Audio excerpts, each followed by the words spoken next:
Hello दोस्तों, स्वागत है आपका हमारे यूट्यूब चैनल मरीन वर्ल्ड में। दोस्तों, आज की इस वीडियो में मैं आप लोगों को बताऊंगा मुगल वंश के 5वें शासक शाहजहां के इतिहास और इससे जुड़ी अन्य जानकारी आप लोगों को दूंगा। दोस्तों, वीडियो में आगे बढ़ने से पहले मैं आपसे रिक्वेस्ट करना चाहूँगा कि अगर आपने अभी तक इस चैनल को सब्सक्राइब नहीं किया है तो इसे ज़रूर सब्सक्राइब कर लीजिएगा और अगर वीडियो अच्छा लगे तो इसे शेयर ज़रूर कीजिएगा। तो चलिए दोस्तों, इस वीडियो को स्टार्ट करते हैं। मुगल वंश के 5वें और लोकप्रिय शहंशाह शाहजहां को लोग दुनिया के 7 आश्चर्यों में से एक ताजमहल के निर्माण के लिए आज भी याद करते हैं। ताजमहल शाहजहां और उनकी प्रिय बेगम मुमताज महल की प्यार की निशानी है। मुगल बादशाह शाहजहां कला वास्तुकला के गुण प्रेमी थे। उन्होंने अपने शासनकाल में मुगल कालीन कला और संस्कृति को जमकर बढ़ावा दिया था। इसीलिए शाहजहां के युग को स्थापत्य कला का स्वर्णिम युग और भारतीय सभ्यता का सबसे समृद्ध काल के रूप में भी जाना जाता है। शाहजहां एक बहादुर, न्यायप्रिय और दूरगामी सोच रखने वाले मुगल शहंशाह थे, जो प्रसिद्ध मुगल बादशाह जहांगीर के पुत्र और मुगल सम्राट अकबर के पोते थे। जहांगीर की मौत के बाद बेहद कम उम्र में ही शाहजहां ने मुगल साम्राज्य का राजपाट संभाल लिया था। शाहजहां ने अपने शासनकाल में कुशल रणनीति के चलते मुगल साम्राज्य का जमकर विस्तार किया था। महज 22 साल के शासनकाल में शाहजहां ने काफ़ी कुछ हासिल कर लिया था। आइए जानते हैं 5वें मुगल बादशाह शाहजहां के जीवन के बारे में कुछ खास बातें। इनका पूरा नाम था अल आज़ाद अबुल मुजफ्फर साहबुद्दीन बेग मोहम्मद खान खुर्रम और इनका जन्म हुआ था 5 जनवरी 1592 को लाहौर, पाकिस्तान में। इनके पिता का नाम था जहांगीर और इनकी माता का नाम था जगत गोसाई या जोधाबाई। इनकी पत्नियां थीं अर्जुमंद बानो बेगम उर्फ मुमताज महल, कंदाहरी बेगम, अकबराबादी महल, हसीना बेगम, मोती बेगम, कुदसिया बेगम, फतेहपुरी महल, सरहिंदी बेगम, श्रीमती मनभावती इत्यादि इनकी पत्नियां थीं। और इनकी संतानें थीं पुरहुनार बेगम, जहां आरा बेगम, दारा सिको, शाह सुजा, रोशन आरा बेगम, औरंगजेब, मुराद बख्श, गौहरा बेगम इत्यादि इनकी संतानें थीं। एक सच्चे प्रेमी के तौर पर विश्व भर में अपनी पहचान बनाने वाले मुगल बादशाह शाहजहां 5 जनवरी 1592 ईस्वी को लाहौर में मुगल सम्राट जहांगीर और जगत गोसाई यानी कि जोधाबाई के पुत्र के रूप में पैदा हुए थे। इनकी माता जोधपुर के शासक राजा उदय सिंह की बेटी थी। वहीं शहंशाह मुगल सम्राट अकबर के पोते के रूप में जन्मे थे। मुगल सम्राट अकबर ने सबसे पहले उन्हें शहजादा खुर्रम कहकर बुलाया था, जिसके बाद बचपन में उनका नाम खुर्रम पड़ गया था। दरअसल खुर्रम शब्द का अर्थ खुशी होता है।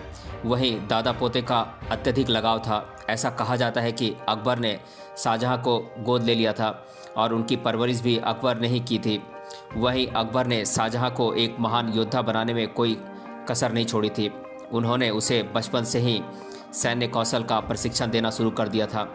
जबकि शाहजहां के उसके खुद के पिता जहांगीर से बेहद तनावपूर्ण रिश्ते थे।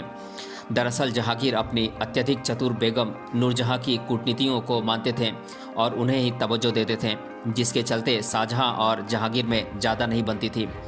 वहीं जिस तरह जहांगीर ने अपने पिता अकबर के साथ बगावत कर मुगल साम्राज्य का राजपाट संभाला था, ठीक उसी तरह शाहजहां ने भी अपने पिता जहांगीर से छल कपट कर मुगल साम्राज्य का शासन संभाला था।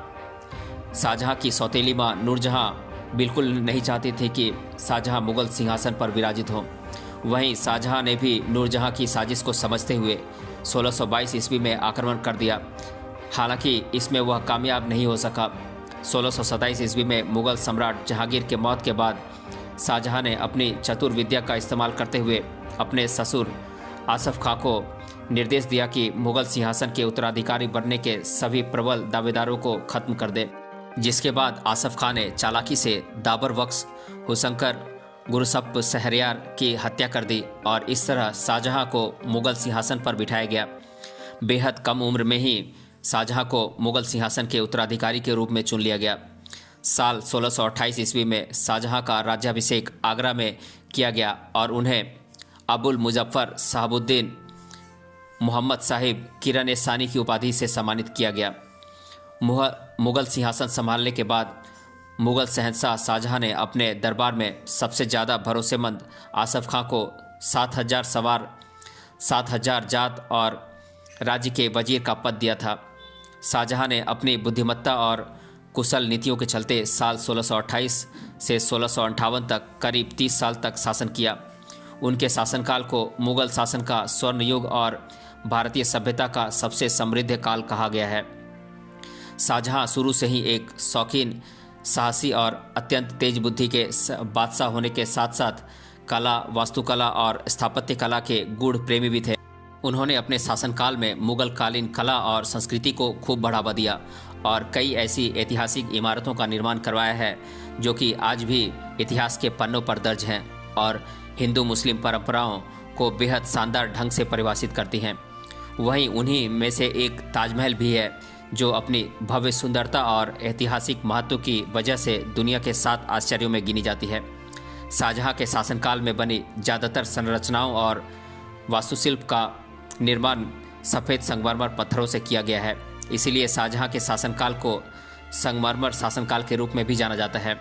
इसके साथ ही आपको यह भी बता दें कि शाहजहां के शासनकाल में मुगल साम्राज्य की समृद्धि, शानो शौकत और प्रसिद्धि 7वें आसमान पर थी। शहंशाह शाहजहां के दरबार में देश विदेश से कई प्रतिष्ठित लोग आते थे और उनके वैभव विलास को देखकर आश्चर्य करते थे और उनके शाही दरबार की सराहना भी करते थे। शाहजहां ने मुगल साम्राज्य की नींव को और अधिक मजबूत करने में अपनी मुख्य भूमिका अदा की थी। शाहजहां के राज में शांतिपूर्ण माहौल था, राजकोष पर्याप्त था जिसमें गरीबी और लाचारी की कोई जगह नहीं थी। लोगों के अंदर एक दूसरे के प्रति प्रेम, सद्भाव और सम्मान था। इसीलिए शाहजहां ने अपने प्रजा के सामने एक कुशल प्रशासक के रूप में अपनी छवि बना ली थी। अपनी कूटनीति और बुद्धिमत्ता के चलते शाहजहां ने फ्रांस, इटली, पुर्तगाल, इंग्लैंड और पेरिस जैसे देशों से भी मैत्रीपूर्ण संबंध स्थापित कर लिए थे, जिससे उनके शासनकाल में व्यापार आदि को भी बढ़ावा मिला था और राज्य का काफ़ी विकास हुआ था। वहीं साल 1639 में शाहजहां ने अपनी राजधानी को आगरा से दिल्ली शिफ्ट कर लिया। उनकी नई राजधानी को शाहजहांबाद का नाम दिया गया। इस दौरान उन्होंने दिल्ली में लाल किला, जामा मस्जिद समेत कई मशहूर ऐतिहासिक इमारतों का निर्माण करवाया। फिर साल 1648 में मुगल शासकों के मशहूर मयूर सिंहासन को आगरा से लाल किले में शिफ्ट कर दिया गया। इसके अलावा शाहजहां ने अपने शासनकाल में बाग बगीचों को भी विकसित किया था। मुगल सम्राट शाहजहां के शासनकाल को मुगल साम्राज्य का स्वर्णिम युग ऐसे ही नहीं कहा जाता है, बल्कि इसलिए भी कहा जाता है क्योंकि शाहजहां ने अपने शासनकाल में मौर्यकालीन कला, स्थापत्य कला, वास्तुकला को बढ़ावा दिया था और कई राज्यों पर जीत हासिल कर मुगल साम्राज्य में मिला लिया था। मुगल सिंहासन संभालते ही मुगल शहंशाह शाहजहां ने अपने सबसे पहले अहमदनगर पर विजय हासिल कर साल 1633 ईस्वी में उसे मुगल साम्राज्य में मिला लिया। इस दौरान शाहजहां ने आखिरी निजाम शाही सुल्तान हुसैन शाह को ग्वालियर के किले में बंधक भी बना लिया था, जिससे निजाम शाही वंश का अंत हो गया। शाहजी भोसले पहले अहमदनगर की सेवा में थे, लेकिन अहमदनगर के मुगल साम्राज्य में विलय होने के बाद शाहजी को बीजापुर की सेवा स्वीकार करनी पड़ी थी। अहमदनगर को मुगल साम्राज्य में मिलाने के बाद बीजापुर और गोलकोंडा से मुगल सम्राट शाहजहां ने कुछ शर्तों के मुताबिक संधि कर ली थी, जैसे कि गोलकोंडा से संधि करने के बाद मुगल सम्राट शाहजहां का नाम खुतबे और सिखों दोनों पर शामिल किया गया। गोलकोंडा के शासक ने अपनी एक पुत्री का विवाह शाहजहां के पोते और औरंगजेब के पुत्र शाहजादा मोहम्मद से कर दिया। शाहजहां को 6 लाख रुपए का वार्षिक कर देने की बात स्वीकार की गई थी। मोहम्मद सैयद, जो कि फारस का एक मशहूर व्यापारी था और गोलकोंडा का बुद्धिमान वजीर था, और वह क्रोधित होकर मुगलों की सेवा में चला गया और फिर उसने मुगल शहंशाह शाहजहां को कोहिनूर हीरा उपहार में दिया था। 1636 ईस्वी में 5वें मुगल बादशाह शाहजहां ने बीजापुर के शासक आदिल शाह द्वारा मुगल साम्राज्य की अधीनता नहीं स्वीकार किए जाने पर धावा बोल दिया और उसे संधि करने के लिए मजबूर कर दिया। संधि की शर्तों के मुताबिक सुल्तान ने हर साल 20 लाख रुपए कर के रूप में अदा करने का वचन दिया था। इसके अलावा गोलकुंडा को परेशान न करना, शाहजी भोसले की मदद नहीं करना इत्यादि भी संधि की शर्तों में शामिल किए गए। शाहजहां ने जबरन संधि करने के बाद अपने पुत्र औरंगजेब को 11 जुलाई 1636 ईस्वी में दक्षिण का राजप्रतिनिधि नियुक्त कर दिया। साल 1636 से 1644 के दौरान औरंगाबाद को मुगलों द्वारा दक्षिण में जीते गए प्रदेशों की राजधानी बनाया गया और इसके बाद 1644 ईस्वी में औरंगजेब को उसके भाई दारा सिकोह के विरोध के कारण मजबूर होकर दक्कन के राज प्रतिनिधि के पद से इस्तीफा देना पड़ा। हालांकि इसके बाद साल 1645 में औरंगजेब को गुजरात का शासक बना दिया गया।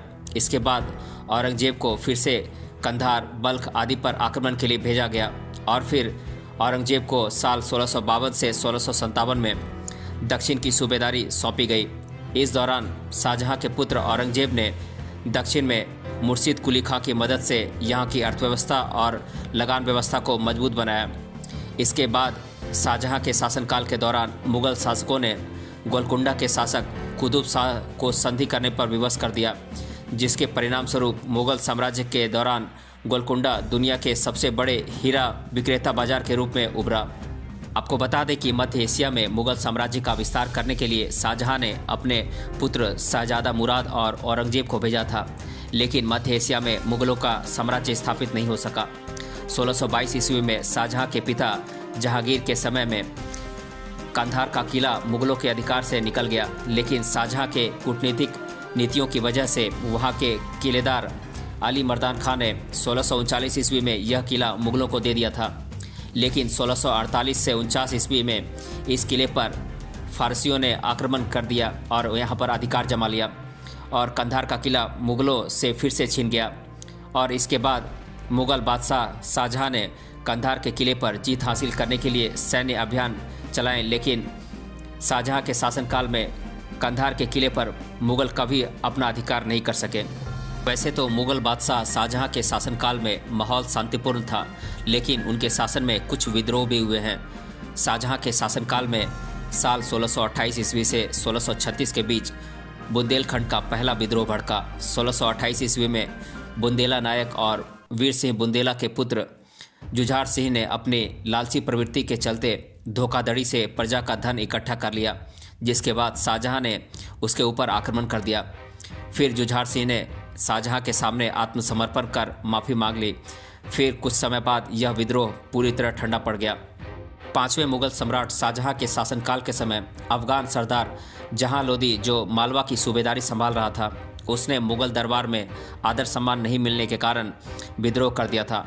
शाहजहां के शासनकाल के समय एक छोटी सी घटना की वजह से सिखों के गुरु हरगोविंद सिंह का मुगलों के साथ विद्रोह हुआ, जिसमें सिखों को हार का सामना करना पड़ा था।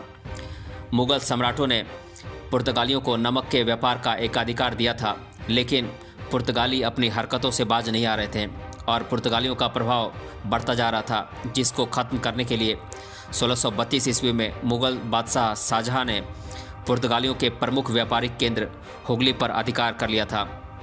मुगल शहंशाह शाहजहां के समय में साल 1630 से 32 में दक्कन और गुजरात में भीषण अकाल पड़ा था, जिससे न सिर्फ कई लोगों की सूखे की वजह से मौत हो गई थी, बल्कि गुजरात और दक्कन वीरान पड़ गया था। दोस्तों, ये वीडियो काफ़ी लंबा होने वाला है। आज के इस वीडियो को हम यही ख़त्म करते हैं। अगले वीडियो में हम जानेंगे शाहजहां और मुमताज़ की अमर प्रेम कहानी और कैसे ताजमहल को बनवाया गया। इन सारी बातों को अगले वीडियो में हम जानेंगे। आज के इस वीडियो में हम इतना ही रहने देते हैं। मिलते हैं अगले वीडियो में इसके पार्ट 2 के साथ। तब तक के लिए धन्यवाद।